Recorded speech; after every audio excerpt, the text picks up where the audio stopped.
You've started your small business, you've got a few customers, you've got some sales, but what do you do next? Where do you go?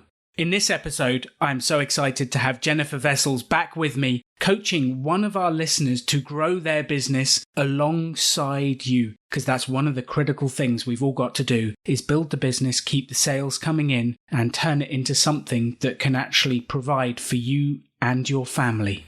Welcome to the Rebel Entrepreneur. The extraordinary belongs to those that create it. Rebelling against business plans and debt, rebelling against what society expects of us to build cool businesses, make money, have fun, and do good. Let's create something extraordinary together. Welcome to the Rebel Entrepreneur.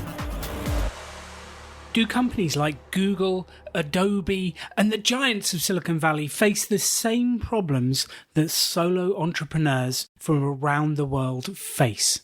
That's the question for today, and I'm so excited to have Jennifer Vessels back on the show. She was on the last one, demystifying Silicon Valley, and today she's going to be coaching a solo entrepreneur from Reading in England how to build his business. If you want to play along, if you're on your phone, have a look at craftboxclub.co.uk/rebel, and you can see Adam's homepage that we are discussing in the website. This is going to be a great episode, and there is so much value for you. We'll be talking funnels, hooks, benefits, and keeping building the community.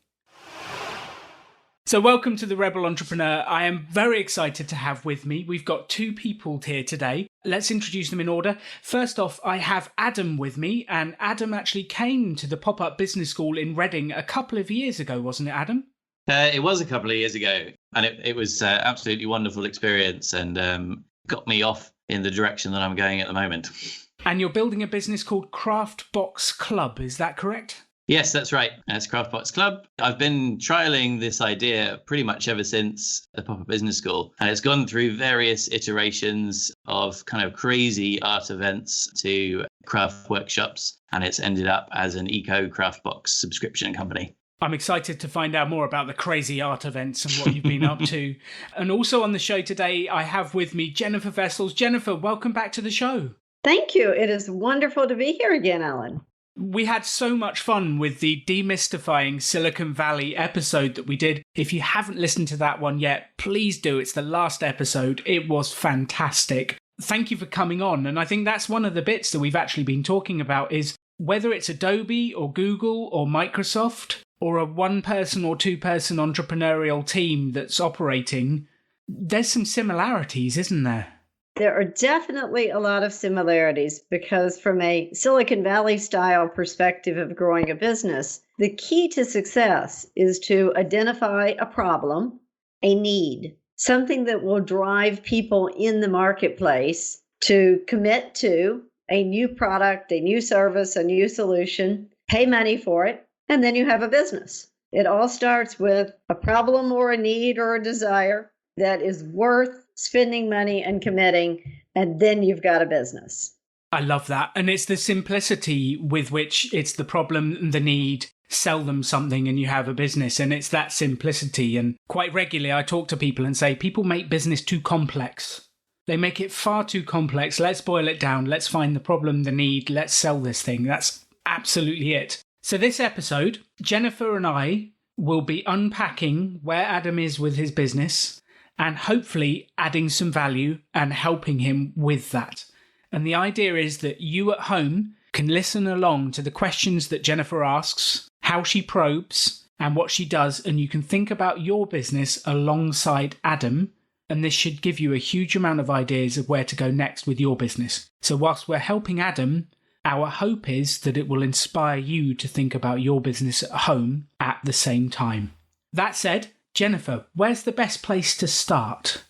Great question. And I think, like always, the best place is for Adam to share with us a little bit of Craftbox Club. And the question to help you in doing that, Adam, is to give us an idea of what is the problem or the need that you're solving in the world or with your customers that are actually subscribing for the Craftbox.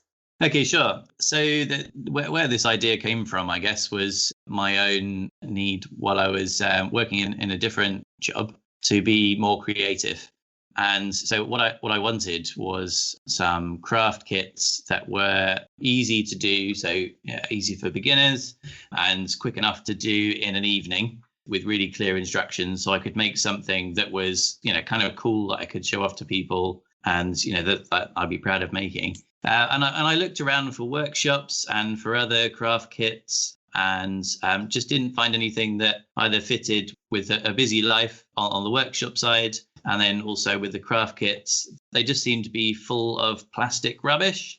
And that's something that I'm kind of working against with Craftbox Club. So what I've come up with in the end is a craft subscription, so people can get the kits sent to their houses, so they can work their creativity around their lives. And then also all of the kits are plastic free and using natural materials like beeswax and avocado stones to make dye for t-shirts, and sand for casting candles, and all that sort of good eco-friendly stuff. Excellent. So it sounds like the problem that you experienced was that you were a busy person, but you wanted to be creative. You wanted an outlet for your creativity on the side of your day job and other things in your life. And you wanted to be able to explore that creativity using tools that you would get in a craft box in an eco-friendly manner. Yes, absolutely. Excellent. So based on that, it sounds as though you explored whether there's more people than just yourself that have that similar need. Yes. So the way that I went about it was I tried various different products. And I think I discovered quite quickly that I was, I imagine that there'd be lots of people out there that were exactly like me, and that what I wanted to do was be creative in any way at all, which was, anything from just throwing some paint on anything really, mm-hmm. and just kind of playing with art materials. So that's where I started. And although I got a few people interested in that, and it was a lot of fun, I quickly discovered that people want a bit more method and want to know what they're creating. So it's become a lot more specific and tangible what's in the kits and what you make out of them. Excellent. So for those listening, I think the key learning points from what I've heard from Adam here is he recognized a need, and then he explored the market and did some active research by going out there and gathering people and seeing what resonated with them, and came away recognizing that the greatest value to people who want to be creative, that have a passion for the environment, the greatest value he could bring to them was through craft boxes.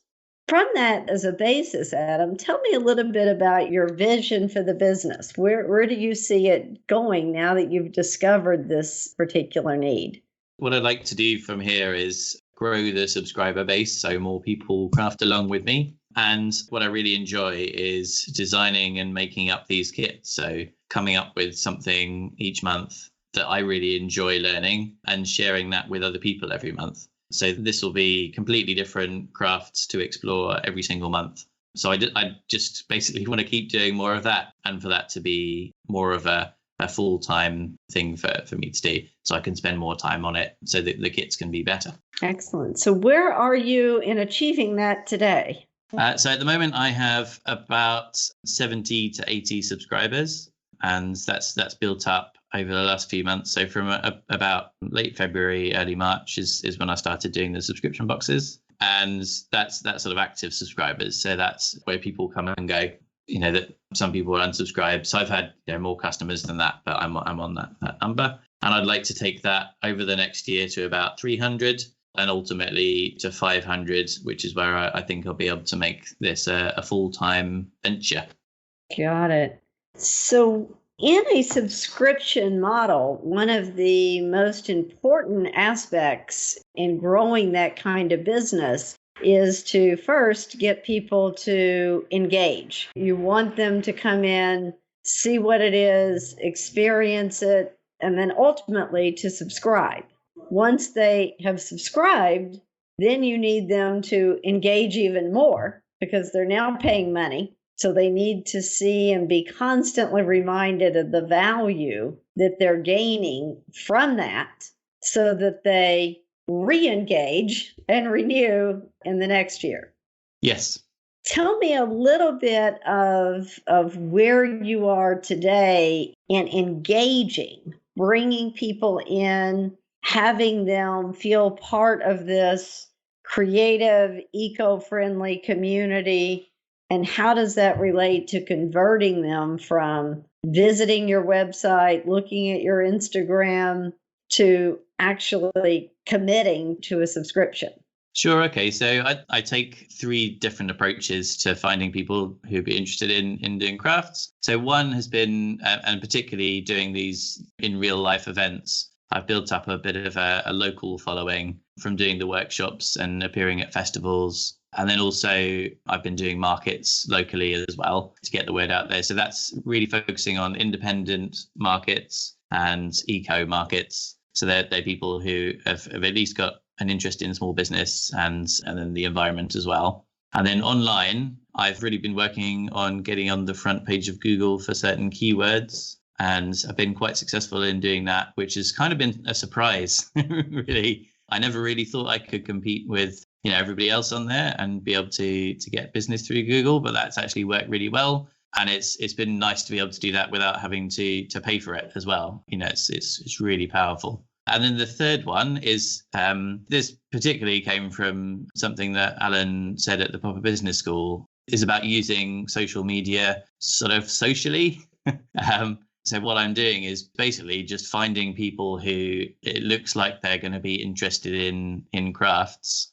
So using hashtags or looking at other organizations that are crafty and finding those people and then striking up a conversation with them. Basically just to start with by being friendly and talking about what crafts they might be doing at the moment, and anything from saying, can I have some feedback on the kits that I'm making, all the way through to saying, do you think you'd be interested in subscribing, that kind of thing. And that's been also working surprisingly well.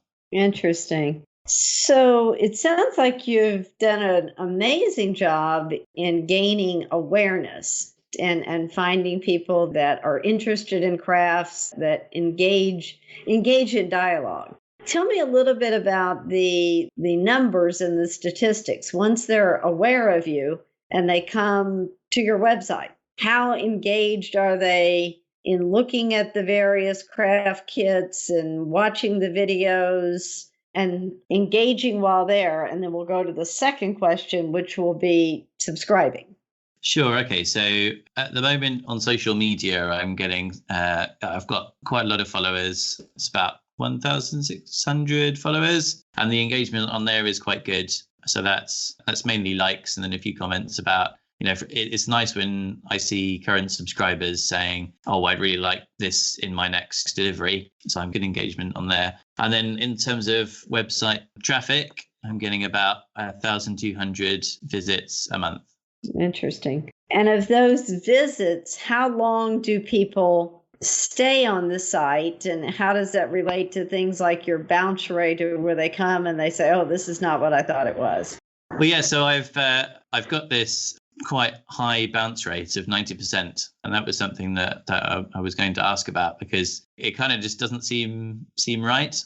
Because, given that a lot of people will have found me by searching those keywords, it seems like a lot of people are turned away fairly quickly. So yeah, that really stuck out to me. I would agree. That is very high. And it sounds like you're putting a lot of time and energy into building the top of the funnel, the awareness, which is great. But I would question a little bit, are you getting the right people to come to the site? If they come and they quickly leave, I would also question the other side of, do they come to the site and maybe they're the right people, but there's nothing there to really engage and attract them to stay there on the site? Yes, absolutely. So, I think some work on, I've heard about landing pages. My current homepage is like a landing page for a customer, like a generic customer. So it's not really focused on anybody. So yeah, I think it needs some work, but I'm really not sure what direction to go in. Got it. Just a quick question on the bounce rate. Yeah. How long on average are people staying on the page, Adam? Because the bounce rate is they come, they look at a single page and they leave. I guess the question I have is how long are they on that one page? Because if it's a high amount of time they're spending on the page, that sounds better to me. If it's 5 seconds, they come, they look at the headline, they go, nah, not for me, and leave. That's a different problem. So do you know that number? So looking at Google Analytics, is that session duration? Yes. Yes. Okay, so that's 21 seconds, which sounds like not very long. Agree. It's not a huge amount of time, but internet time is slightly longer. So 21 seconds, whilst it doesn't sound like a long time, like if you pause now for 21 seconds and we had that much silence, the audience would be going, what's going on? What's happening? Yes. And they're at least looking at the headline, they're looking at some of the bits. So you've at least got their attention for a certain amount of time. Mm-hmm. I think the question Jennifer and I would probably have is, like, what are we doing with that attention and how are we hooking them? Because it sounds exactly what Jennifer said. You've got them onto the site, they're staying there for a while, but we've not hooked them to stay or go to the next step, which is watch a video, read a guide, talk about crafting at home, whatever it is. So I think it's the hook. We're getting traffic, but we're not hooking them in. Yes. I would 100% agree with you, Alan, that, and especially in today's world, having a very compelling hook that makes it very easy for somebody to say, oh, wow, I need to really look at this because you're touching them. But before we go further into defining the hook, because I think, Alan, you have a very good point there, I'd like to ask Adam one more question, which is how the business and the subscriber base and the conversions from visit the website to subscribe, how has that changed, if at all, during the COVID period? Because you started out in February, and then I'm sure the last months, there's been some patterns that have evolved. So it's hard to say, really. So the rebrand of CraftBox Club to be online only and craft kits in the post, that was towards the end of February. So I've only probably got 3 weeks worth of data, and that's basically at launch before lockdown then hit. So I'd be surprised that there wasn't going to be more demand for things to do at home during lockdown, but it's hard to say how that's changed the conversions over that time. I have heard from other people doing similar things, and they've certainly had a bump in subscribers since lockdown. Excellent. And have you had any fall off of your subscribers due to being furloughed, need to cut costs, etc.? So in terms of signups, there actually hasn't been much of a fall off. And there's, again, hearing from other people in the industry, there's usually a summer fall off as well, because crafting seems to be more of a winter thing. But again, there hasn't really been much of a fall off, which has been really encouraging. Yeah, so not so much. But I given that I've only been going for a few months, I probably haven't got if I had a full year's worth of data, then that might be coming through a bit more. Yeah, no, that's completely fair. So it sounds like, though, that you have, with your 70 subscribers, you have commitment. Yes. That they're staying with you and they're seeing the value. And it sounds like, and I'm making a few assumptions here, that because people are at home more, they probably have less distractions of traveling, going to the beach, etc. The crafting business may actually be in a very good position to grow significantly during this period. Yes, absolutely. Just going sort of maybe referring back to your previous question, where I'm seeing the impact of people being furloughed and all that sort of stuff. The negative side of COVID for this business anyway. People are clearly engaged and really interested in signing up, but they're saying they can't because of their finances at the moment. Got it. So that, I think, kind of ties back to the question of the hook. And one of the things that is a consistent opportunity for an entrepreneur to think about is to envision and to the best of your ability to get in the minds of your ideal target customer, the person that is willing to find that 20 quid a month and to commit to continuing to find that in order to invest in your solution. And if we think about people, the thing that really causes us to balance the different things that we could use our 20 quid on, it really needs to be something that says, this is going to change my mind, change my perception, change the way I interface with people around me. It's got to be important. And that's what you can use as your hook. How can you connect what's important to that ideal target audience customer to your solution? So let's start with understanding that ideal target customer. When you think about your 70 subscribers, how would you characterize them? Are they male, female? Are they young, old? What do you know about them? Okay, so the customers at the moment, I'd say about 95% are female, and they're 28 to 45 years old. And most people live in the UK. And I think that's a function of the fact that I'm in the UK, and I've been focusing on the UK. But then and also I've only been offering the subscriptions to the UK for a few months. Now I'm offering the subscriptions worldwide, so I've had a bit more interest from the US and Singapore, interestingly. But yeah, within the UK, most people are London or home counties. But there's a new group that's kind of around Newcastle, which is kind of interesting to see those come in. And then because it's an eco-friendly craft subscription, there are people who tend to care about the environment a bit more, have eco-friendly blogs, and vegetarians and vegans are coming through that as well. Got it. So it sounds like you have a pretty good understanding of the demographics of these folks. What do you believe they most value as a result of their subscription? What do they really get in their lives? So I think people really love to learn a new thing, learn a new skill. Yeah. And people love to share what they've made on Instagram. So, it's a really cool thing to show off to friends, look, I've made this. Mm-hmm. And then something that looks great in their homes. But there's also, and this comes through quite a lot really, is the mental health benefits of crafting that people get from doing this. That it calms people and it brings them into the moment and helps them deal with things like anxiety and depression. Wow. And in today's world, that's like the number one thing that people are looking for is help me to cope and have something outside of my circling mind of what's going to be a part of the future. Yes. Those are powerful for a hook to be able to communicate to that person when they come to the website.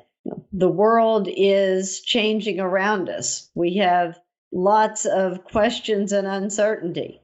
Put your mind, put your energy towards learning something new with your hands. We've all learned enough Zoom tools and other tools. Learn something with your hands, share it with others, help the environment. And in doing so, you begin to have better perspective, and it helps your mental capacity in dealing with uncertainty. Yeah. If somebody could really convince me that Craft Box Club for 20 quid a month would give me those things, sign me up. So I think it would be really useful right now is the audience listening. Adam, what's the website they can go and have a look at so they can actually see what we're talking about? Because I think this is a visual thing. If you can see the website as we're talking through, it'll bring it all to life. So what's the website, Adam? Okay, so the website is craftboxclub.co.uk. Excellent title. I love it. So you visit the website. The first thing you see and read is easy, plastic-free makes delivered every month. That's the tagline. And then we go straight into an eco-friendly craft box subscription. And it's quite interesting looking down the page as you've gone. The three things you've just said to us, learn a new skill, share what you've made, the mental health benefits, I can't see you really talking about them. Yeah, you're quite right. Your 3 biggest benefits don't appear on the homepage. Oh dear. Think we've discovered an obstacle at the moment. An opportunity. Exactly. Exactly. So I think the way I visualize this, and I'd love the audience to visualize this as well, if you can imagine a funnel, so it's wide at the top and goes to narrow at the bottom. And what Jennifer and I have heard is that Adam is good at filling up the top of the funnel. And he's got his Instagram, he's got his events, he's got his SEO. That's driving traffic, which is reaching the web page, which is the next step down on this funnel. Then they're hitting the home page, and that's where we're losing 90% of people. Bang, they're gone. So suddenly the funnel has gone from wide at the top with massive traffic to very, very narrow almost instantly. And that, from the discovery that Jennifer and I have done talking to Adam, seems to be where the issue is. And actually the 10% then seem to engage and subscribe, and you've got some subscribers, you've got some good stuff going on. But it seems to be where the current issue is. We need to convert, as we go down this funnel, more of the people that hit the homepage into engaging, signing up to the mailing list, preferably subscribing to the first one, definitely. Do you think about these things in terms of funnel, Jennifer, or is that an outdated model, or how do you think about it? It's a very realistic model, and it sounds like Adam has done an amazing job of building that funnel. It's just now the question of bringing them to the homepage where they quickly and instantly get pulled through that hook. They get pulled into saying, wow, this is something that I can do. I can contribute to society, and it's going to help me feel good about myself because I'm learning new skills. I'm building something beautiful. I can show this off to everybody that is in my network. Maybe we can even compete and see who can build the biggest, nicest product out of these kits.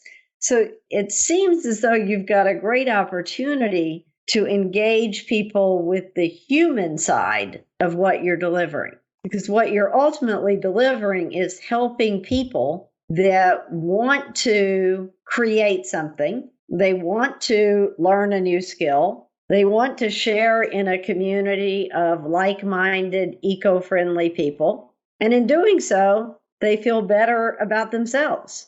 So just tactically, as I look at this homepage, now I would love to see this first picture where it says easy plastic-free makes delivered every month. I would love to see a video of 1 or 2 people using the kit, building something, and talking about how much this has really helped them during this period to be at home. They've learned skills, they've created beautiful things, and it's given them a new perspective on life.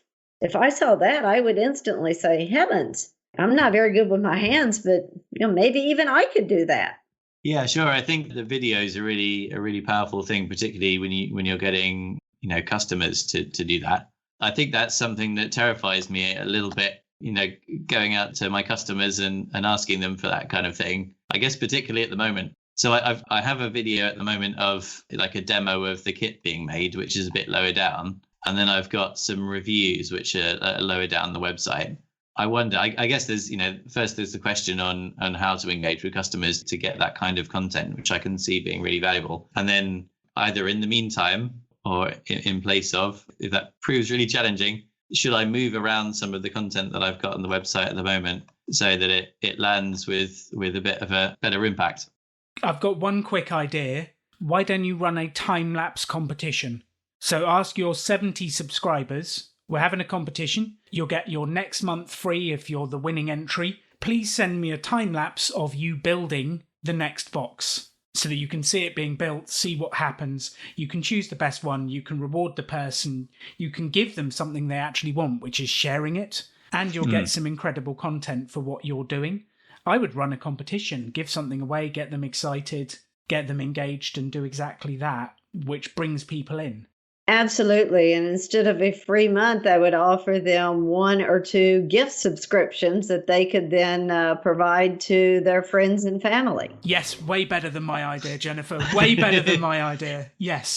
I love it. I love it. We build on each other, because that's the other thing that I find missing here is it seems like there's a great opportunity to bring people together if they all fit in this kind of demographic generally of ladies between 28 to 45. They care about the environment. They're all learning new skills. You've got an opportunity to really build a community where you encourage them to share with each other. Yeah, so I'd absolutely love to do that. So that's something that I've been starting to push a little bit, but I'd also like help with that. So I've been running a few Zoom workshops where people can come along, and I do a tutorial over Zoom, and they've been going down quite well. But although that's good and I love it, that's quite time consuming to keep going. The other thing that I've been doing is every time that somebody subscribes, then they get the chance to buy a box for a friend it works out almost half price. So they can then send that off to a friend or have it so that they can do it in a group together. And some people take that up. There've been a few real successes where there have been groups of 8 people who get together and craft or do it over Zoom. But it's not been as popular as I'd like. So I'd like to try and encourage that a bit more.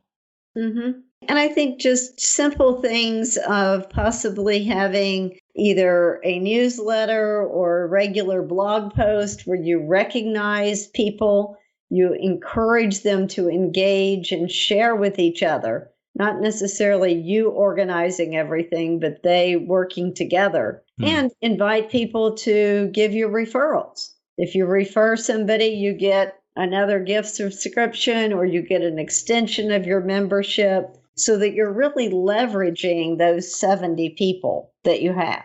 Yeah. I like that idea. It's great. Building on what Jennifer said, something that struck me, actually right at the start, I've got a few ideas for you, Adam. Number 1, have you seen Netflix now does watch parties? So you can organise your friends together and watch a movie together virtually in different houses. Okay. But you're doing a watch party. I wonder if you can have a guide to how people can run their own craft party. And you get I love it. You've got to have a craft party, haven't you? They can all open Zoom. They can all open some crisps and nibbles. Crisps. What's the American for crisps? I can never remember. Chips. Thank you very much. They can all open some nibbles and have a party together, doing the craft box, and then share what they've created afterwards. And you help facilitate that through a guide, which kind of takes you out of the equation. Because the difficult bit about the Zoom things is you need to be there every time facilitating it, which becomes a lot of time as you go on. However, if you could do it as a party, that could work. I also had the idea of, as we spoke earlier, Craft Along With Me series. So I'm wondering if there's a series that is Craft Along With Adam. I want to say Crafty Adam, but that has a different connotation. Craft Along With Me, the series, and it's once a month video that you craft along with. Katie and I recently did an experiment with YouTube Live, which actually went really, really well. There is a way to stream direct to YouTube Live through a Zoom, and you can be there doing the craft. You can film it. We can stream it direct to YouTube, and that then creates an asset that sits there as a guide that can forever be used with that pack. And I think it's about thinking about how you use one-off content, because your Zoom calls are one-off content. Like, let's actually turn that into something that's valuable forever and is evergreen content around that particular box. So I'm wondering if there's a Craft Along With Adam series that each month there's a video, so people get their packs and they can do it live with you on X night, or they can watch the video throughout the month and do it with you. And that creates a whole series of videos that continues to promote you through the second largest search engine in the world. Yeah, and that sounds really good fun as well. Yeah, I'd love getting people together and meeting subscribers. So some people engage with me at the moment, and it's really wonderful talking to my customers. But yeah, it'd be nice to encourage more to be face-to-face and have that craft party. So that's great.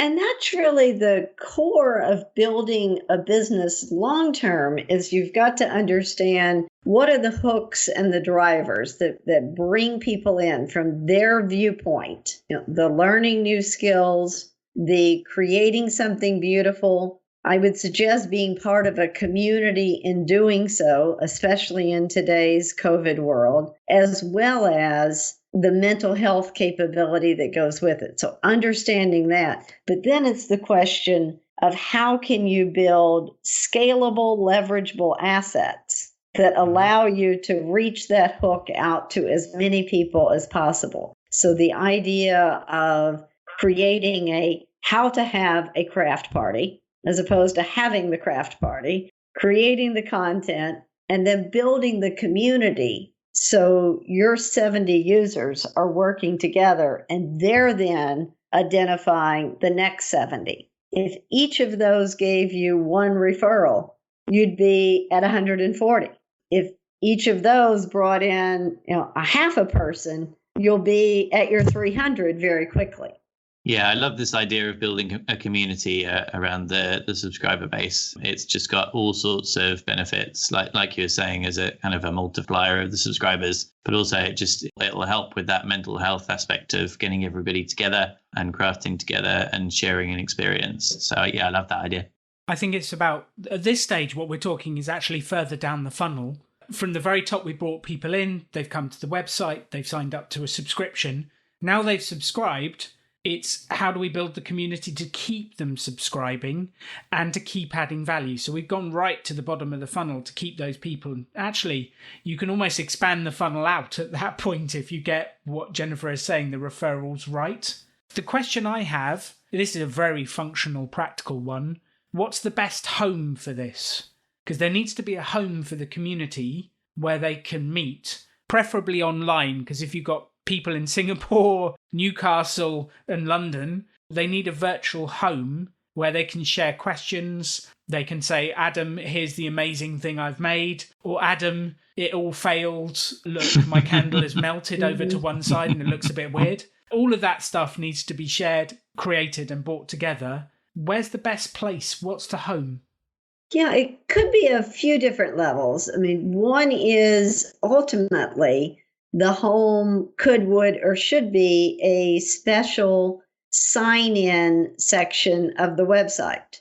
So once you are subscribed, you have special access to an area with a password that has things like a discussion group. It has hints and tips. It has the foundation of how to have a craft party. You want all of that protected behind a sign-in wall. And I would even suggest as well, Adam, that you look at areas where you have the craft boxes. You've really described what's in each of the kits. That information of what's in the kit and how to use it, that would also be in that sign-in portal for members only that actually get to see how to use this. That makes people also feel special. You've subscribed and you're part of this community. And once you have that, you can even have smaller sections where you could have the inner circle. There's the top 20 people that have made the best product in the last month, and you can really reward people within that single sign-on. So that would be the best way to do it. Now, in the short term, if you're not ready to invest a little bit in setting that up on your website, you could certainly do a Facebook group. You could do a LinkedIn group. You could probably do a group in Instagram to get some momentum, or even in your YouTube channel. I mean, you could start there and then build out. One of the benefits of the Facebook groups is you can indeed do them as private. So you could just have it for subscribers. You could just have it for those people. Yeah, and that's an interesting point. Like, what do you have? Jennifer, do you think Adam should have an open craft group, which is all about crafting, or is it just for subscribers and he's interacting in other people's craft groups for the top of the funnel, but his craft group is just for subscribers? What do you think? Is it like that, or is it open? What should he be doing? Yeah, it could be a bit of both. I mean, it sounds like where he is right now with the 70 subscribers, the biggest need is to leverage those 70. So work with what you've already brought into the funnel and build that. So that would be the first thing, the private for the subscribers. While at the same time, there's absolutely nothing wrong with engaging through your company Facebook page, engaging others, and exploring the idea of them working together before they subscribe. But you really want them to move quickly from engagement openly to subscribe to be part of this special group. Yeah, sure. Okay, that's a lot to think about. Yeah. I have a group set up for just to kind of get the name on Facebook, with the thought that I do something with it later.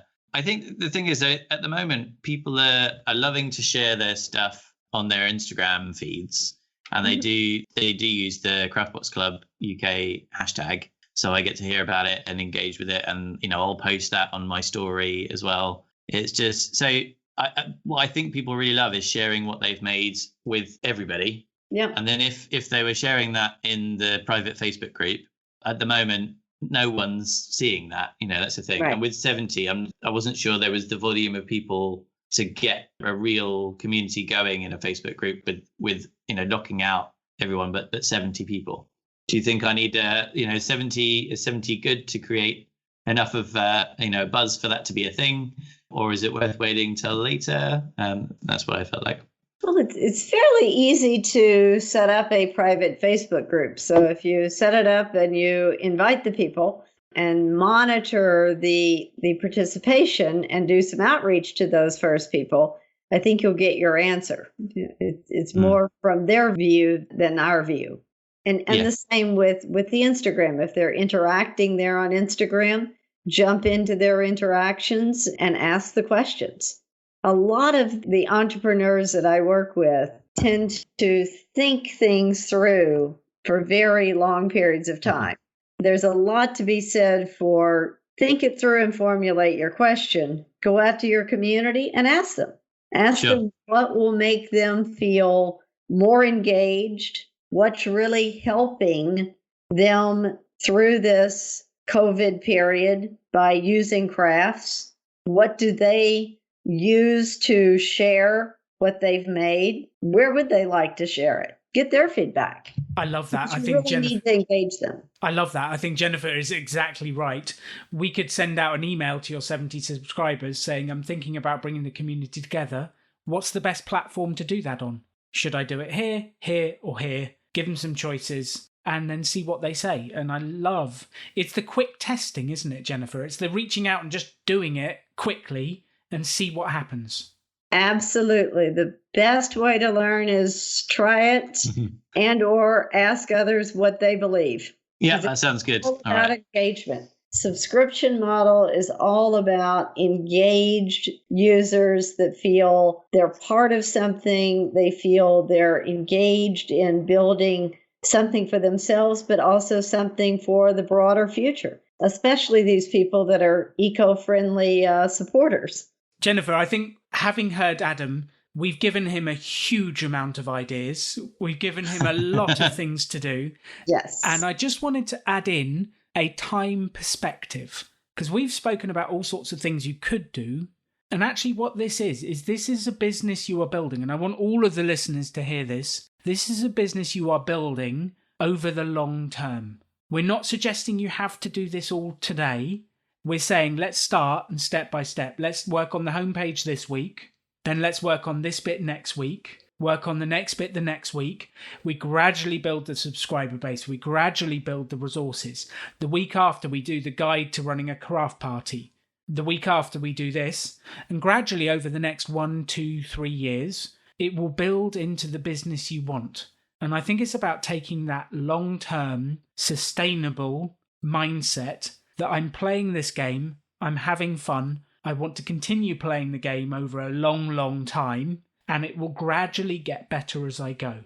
This is definitely not something you have to do all today. It's something that you build up as you go. And for me, because I love my business and I love doing the podcast and love what I'm doing, all I'm thinking about is when do I get to play next? And I continually improve each time I play the game. And that's how I would be looking at it for you, is that. And if I were you, I'd be going, okay, what's the 3 things I'm going to do over the next 2 weeks based on what Jennifer and Alan have said?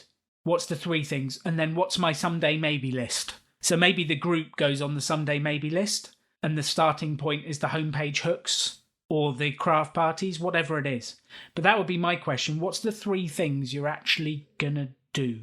Right. So I've jotted them down here. So I really love the guide to the craft party thing. And I think that could be a really nice first engagement on the website. And then that's something I reckon I could put together quite quickly. And it would be really helpful because it is, as we've all experienced with the technology, just getting past the technology barrier to organize one of these things is tricky. But then also just, I guess, knowing as soon as you land on the website that we can facilitate, Craftbox Club can facilitate that. That's quite powerful and a good kind of way to get people to refer their friends. So that's the first one. The second one is to work on the homepage a little bit more and to get more of the value adds that we talked about, really direct and obvious when people log on to the site.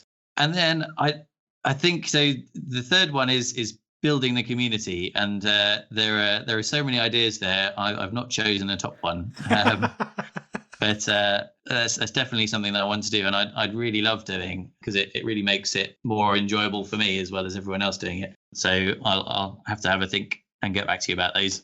Excellent. And I would absolutely encourage on that third one to begin to engage your community in what do they really want. And what you might actually find is when you reach out to them, whether it's on Instagram or Facebook or however you reach out to a few people, you might find that they've been waiting for some engagement and they actually want to work more closely with you.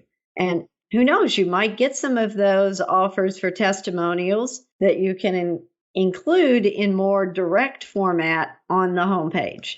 And I would absolutely encourage, as you look at the homepage, to shift away from what it is, i.e., it is craft kits, to what it delivers. What it delivers is you learn new skills. You're able to share with others beautiful things that you've made while supporting the environment, and you feel better about yourself.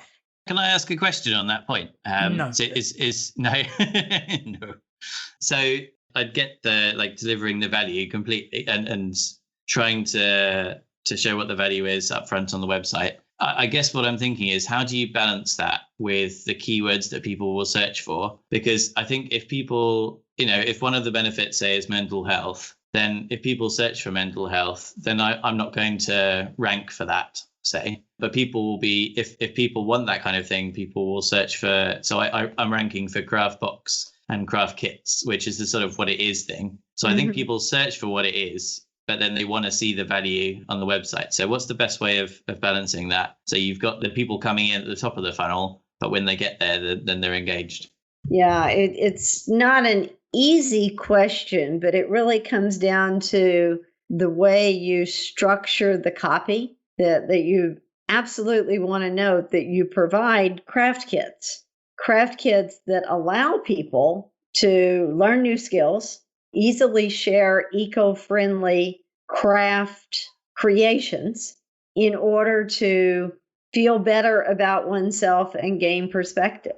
I mean, that's badly worded copy editing, but it really is a art and a skill, and that's a place that if you have a small budget, look for somebody in your local community that is a copy editor, and would be a very good place to spend a small amount to get those words specifically crafted in that way. And I would just add to what Jennifer said, I don't think it's an either or. You can definitely, I would still rank for those keywords, craft box, craft club, all of those keywords. That's definitely the focus. And then when those people arrive, you're hooking them with the benefits. So I don't think it's either or. I think they arrive through those keywords and then they go, oh, wow, I didn't realize that a craft box would give me all of these different things. I'm even more excited now. I was searching for this, but I'm even more excited now.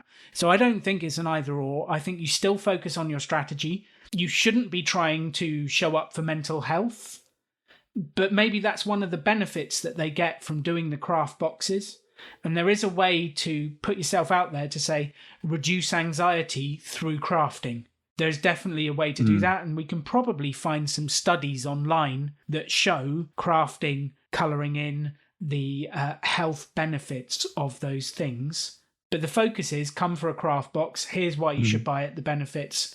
Let's get you started. Here's some amazing things you could create now. Yeah, that's great. And I like building on the guide to the craft party idea. I wondered whether there's an opportunity to do a guide to the benefits of crafting for mental health or something, because there's certainly a lot of science in that area. So I could pull together a few of the headlines from that, I guess, and include that as a guide. So that would help improve that bounce rate, get people engaged, and have that as a flag for, yes, it's a craft kit, but this is definitely one of the values that it would provide you. That would be a perfect blog post. And the other way to include that reference to it's helping my anxiety and making me feel better is where you could use a testimonial from one of your users. Let them say how much it's helped. Absolutely. The thing we always say at Pop-Up Business School is stats and stories. So it's great to have some stats about how it helps. And then we need a story of someone it's helped. And sales is stats and stories, stats and stories, stats and stories. That's all it is. Yeah. All right. That's your hook. Cool. So Adam, any closing thoughts about business, entrepreneurship, your experiences that you would like to share with the audience? Yeah, what would you like to say to the audience about entrepreneurship? So I think I've had such an incredible journey building Craftbox Club since its inception a few weeks after the first Pop-Up Business School. And I've followed a lot of the pop-up principles and done this without spending a lot of money. It's been great. It's been an amazing journey to go on. I think what I'd like to share with people is just, do those mini experiments that you talk about. And this has been through quite a lot of different looks, Craftbox Club over the time. And it's all been really fun.